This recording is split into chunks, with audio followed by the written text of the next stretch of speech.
If you'll remember way back to episode 15 of History Traveler, we were at the National Health and Medicine Museum to look at the bullet that killed Abraham Lincoln. But that's not the only thing that we saw there.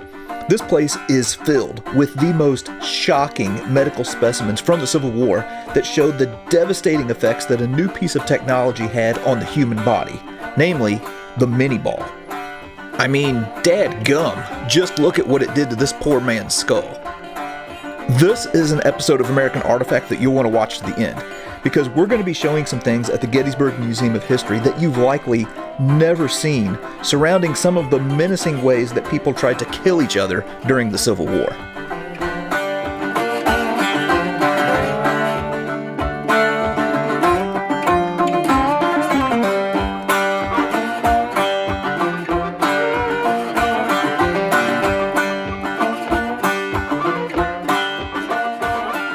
Whenever you're talking about Civil War history and collecting, one of the pieces of history that might be the most accessible to people are Civil War bullets. I mean, there were hundreds upon hundreds of thousands of rounds that were fired and millions that were manufactured during the Civil War.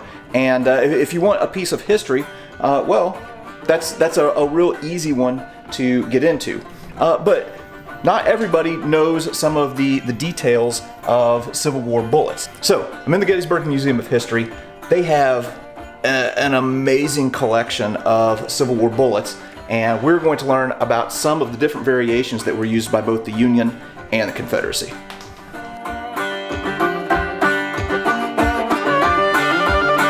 You know what the most frequently asked question to me at the Gettysburg Museum of History is? It's going to surprise you. It is, why are the bullets white? We have bins of bullets up near the counter where I stand, and people come over and they see these bullets, Civil War bullets, and they have this white patina. They say, what are these made out of, clay? And the answer is, they're actually made out of lead. And this is what they start out looking like. Maybe like what you may think of a fishing sinker, the color of lead. And from being in the ground and age, lead oxidizes a white color. Instead of rust like in iron, the oxidation color of the metal lead is white.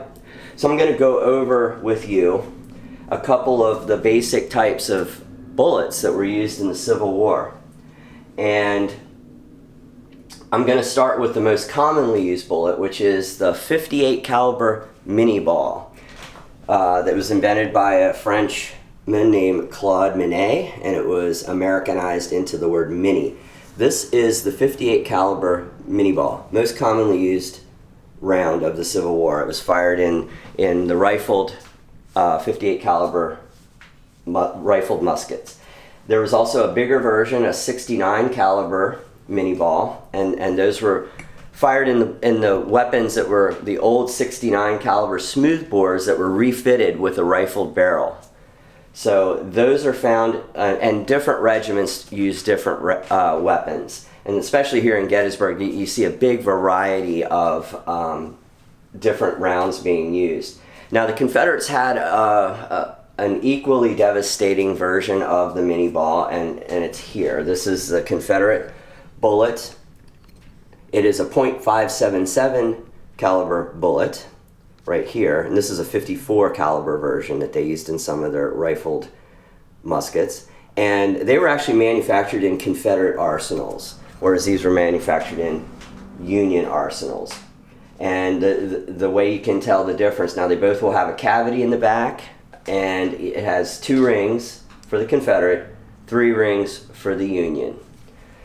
Just slightly different. They were small enough that they could interchange. I mean, this .577 versus .58 is so small it doesn't really matter. Confederates used a lot of captured Yankee ammunition, especially at Gettysburg. And the way they worked was you drop them down the barrel of your rifle, and that cavity there, when you put gunpowder in first in a paper cartridge, and it expands the back enough to take the rifling and make a tight seal in that barrel and go flying out and put a spin on it. That's why the MiniBall was so devastating. Now, a couple of specialty rounds we have. These are called Williams cleaner bullets, and there's a type 1, a type 2, and a type 3. And those were fired about every 10 rounds or so, or they were supposed to be, because black gunpowder is very corrosive and leaves a lot of residue, and that plate in the back was supposed to scrape the barrel on the way out. It was a way of kind of Civil War multitasking. When you're in a firefight, you can't stop and clean your weapon. So you would fire one of those, and it was theoretically supposed to keep your barrel cleaner, hence the name cleaner bullet.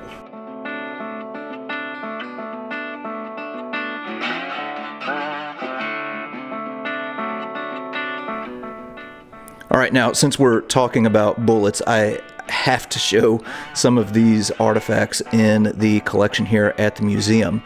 So this tangled mass of lead is actually 4 different bullets that all hit in the exact same spot on a tree on Culp's Hill. So we've done some videos on Culp's Hill. There was a lot of lead that was flying there. And you might wonder, well, how did 4 bullets all hit in the same spot? Well, if there's a soldier who is positioned behind a tree and everybody on the other side is shooting at him, well, you can imagine that some bullets might be stacking up in the exact same spot. And you might wonder, looking at that, how do we know that it is 4 bullets and not 3 or 5? Well, Erik took a mass measurement of this glob of lead, and it comes out to the exact mass of 4 rounds. A few other things. So this is a couple of Yankee and Confederate bullets that collided in midair. So again, you have just a lot of lead that is flying through the air. This was at Gettysburg, and here are 2 other rounds that collided in midair. So think about how rare it would be to have 2 rounds collide in midair. And they've got a couple of them right here.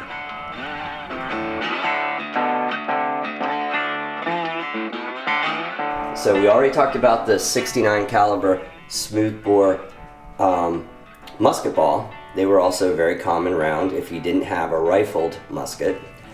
Here we have a British Enfield bullet. Note there's no rings on that bullet. They were imported from Great Britain, and they were bought in mass. This is a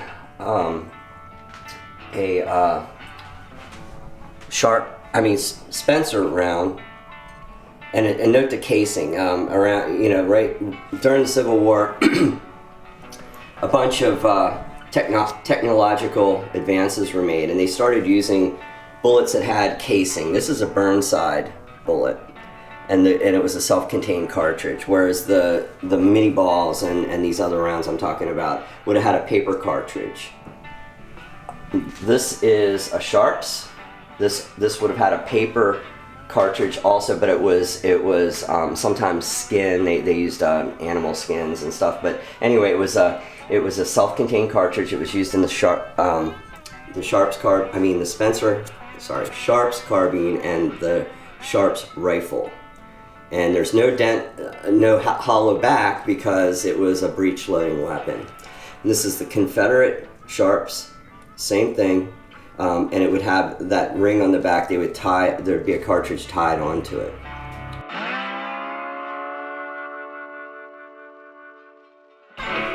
Here's something that is just pretty dang cool to me. This is a fence post, but it's not just any fence post. This is a fence post with one of these Civil War bullets embedded in it. And this particular one comes out of the Peffer collection here at the museum and was found on the Emmitsburg Road. So this bullet would have been fired during the famed Pickett's Charge. Now, of course, this channel is all about education, and this museum is all about education. And one thing that I really like that Erik has done is he puts together these education packets with these Civil War bullets. So you have, this different variety of Civil War ammunition here, and educators can purchase this. Really, at an inexpensive rate, very, very affordable, and use it to teach their students, or people can purchase it themselves for their own collection and use it to help educate others. And it comes with this really handy kind of guide to Civil War bullets. So you can go through here and kind of educate yourself or educate others, or use this as a guide. Has a visual reference here on the back, and then this certificate of authenticity showing that you're getting the real deal. Pretty amazing to be able to own a piece of history like this.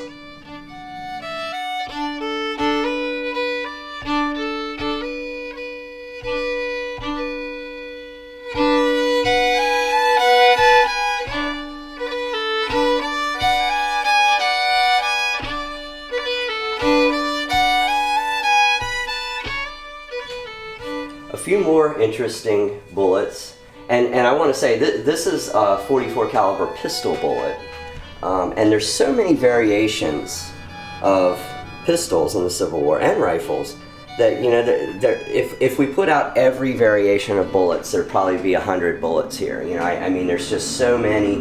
This is just the basic, you know, the basic types, and I'm going to show you a couple other interesting things. A lot of the 69 caliber musket balls that we talked about earlier have buckshot attached to it. This is called a buck and ball round. Several Confederate units used that, as well as Union units. The famous Irish Brigade used buck and ball. The 12th New Jersey were called the Buck and Ball Regiment. Some of those old school regiments like to stay with the buck and ball. They thought it was more devastating, and men fought harder and closer. A lot of people didn't want to move to the more technologically advanced MiniBall. Typical Army mentality. Sometimes, you know, there's that hesitance to move forward with technology sometimes. So this is a very interesting round. This is an explosive bullet. It's a 58 caliber, and it was only used on an experimental basis. You find them in Gettysburg and I believe Chancellorsville. The men didn't like them. There were rumors about them chain blowing up in cartridge boxes and things like that. Whether that's true, I'm not sure. But the way it worked was, here is one that we have from the Pfeffer collection that's split in half. So you see this fuse here, and it would have gunpowder in, and then inside the middle there was this explosive cavity, and it was a little pellet basically that had gunpowder in. So the theory was, you would fire it, this fuse would take, you know, half a second to a second, and the bullet would charge or fly about 100 yards or so, or whenever, into a target, and then it would explode. Like, we need more devastation from a MiniBall. You know, they were barbaric, and General Grant said that, and they stopped using them after Gettysburg. I think they figured out that the MiniBall was devastating enough, but they're very rare. We have a couple of them in our collection. Once in a while we'll get one that we'll put on our website, but they're rare because they really only come from here and maybe Chancellorsville, and they've been found in some camps in Virginia, but they're super rare. Another myth about bullets was the pain bullet. This is a bullet that has a bunch of teeth marks on, and it was found here in Gettysburg. And there's a myth that, you know, they ran out of anesthesia, and men would put bullets in their mouth and they would saw off their leg. Well, that's a myth, because if a situation like that would happen, they would put a leather strap in their mouth before they put this, because if you bite on a bullet while you're belly up getting your leg sawed off, you're gonna choke on it. It's not happening. But if you see a chewed up bullet, chances are it's an animal chewing it up. Another really interesting one here. This is my favorite bullet next to some of our bullets that have collided. This bullet was found on Little Round Top. It's a Type 1 cleaner bullet, and it hit a rock on Little Round Top and ricocheted, and you can really see the dramatic sliding you know, you can see how the way those grooves go, that it hit something and then kept going, and it made that really interesting indentation. Now, the most interesting thing is it took a piece of the rock with it. That is diabase rock from Little Round Top that got stuck in that bullet. Now, you see bullets stuck in wood, you see bullets stuck in a lot of things, but of all the thousands and thousands and thousands of bullets that we have seen here and are in our collections, that's the only one that I know of that has a piece of rock stuck in it. So it's super interesting. So I'm just standing here looking at some of these bullet collections that were found many, many years ago on different parts of the Gettysburg battlefield. And one thing that Erik told me that is interesting is that whenever you're going through these bullet collections, you'll typically find about one Confederate bullet for every 10 Union bullets. Well, that's due largely in part to the production capabilities of the Union Army compared to the Confederates. So for collectors who might be wondering, you know, why does a Confederate bullet cost more than a Union bullet? It's just kind of a lower supply.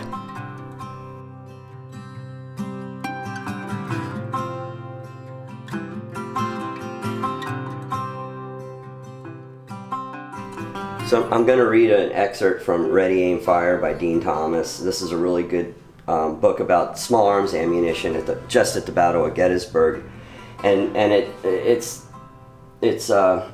reading about some of the numbers of bullets that were here, and this is addressing the Union. It says, theoretically, the Union infantry was marching to Gettysburg with 4,320,000, and that's 72,000 times 60 rounds of small arms ammunition in the boxes and upon their person. The cartridge box held 40 rounds, so 20 rounds went into haversacks, knapsacks, or pockets, or were discarded.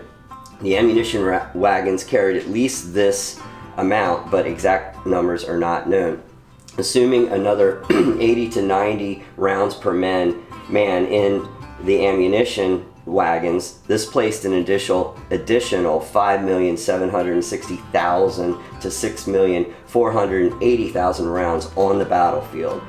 That initial 4,320,000 rounds was expended, fired, lost, dropped in the heat of battle, or just thrown away, is shown by another circular, and then it has some stuff, some other information there. So that's just a staggering amount of bullets, and they're just talking the Union there. I mean, the Confederates had almost that much, and as well. So it's there's a lot of bullets around, and you know, just at Gettysburg in 3 days, that's millions and millions of bullets.